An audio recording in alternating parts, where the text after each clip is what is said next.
Residents of Mariki Estate bordering Lake Nakuru National Park in Nakuru West are living in fear of escalating human-wildlife conflict. The most recent victim is a 17-year-old student who is nursing serious injuries inflicted on him by a stray buffalo.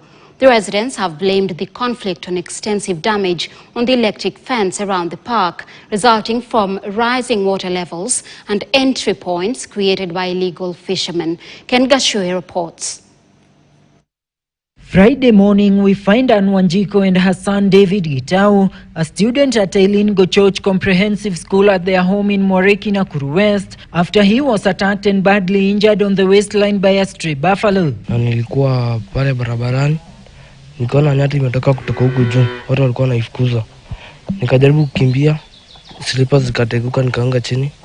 Nikaamka nikakimbia, nikastukia kimefika na kimenichota kama kimeenda. Gitau was rescued by neighbors who rushed him to hospital. Saizi ameluzi baka masomo ambayo imesoma na wale watoto wengine.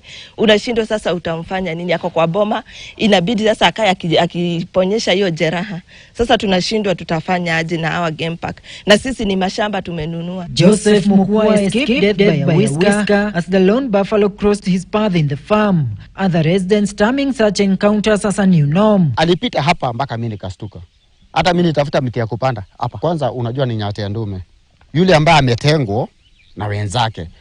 So ako na chuki na kisirani. Sasa hiyo inakuwa ni hatari kwa maisha yetu. So kama serikali wanaweza kutusaidia hapo, at least watakuwa wameokoa maisha ya watoto wetu pamoja na sisi. Apart from buffaloes, hippos are also said to be a threat to the residents. The animals wander into the estates in search of pasture, especially during the dry season. The electric fence around Lake Nakuru National Park is not in good shape anymore due to damage caused by rising water levels and entry points created by illegal fishermen, allowing wildlife into residential areas. Nyati zenyewe ndizo zimeharibu kwa sababu wewe mwenyewe huwezi enda kugoga hiyo fence, iko na stima. Fence ikiharibika kuna maintenance officer wenye wana maintain, wanaenda round hiyo wakiangalia kwenye nyati ziliharibu usiku, wanatengeneza wako wapi. Na tena hata kama imeharibiwa na nani, mnyama akitoka nje ataumiza watu.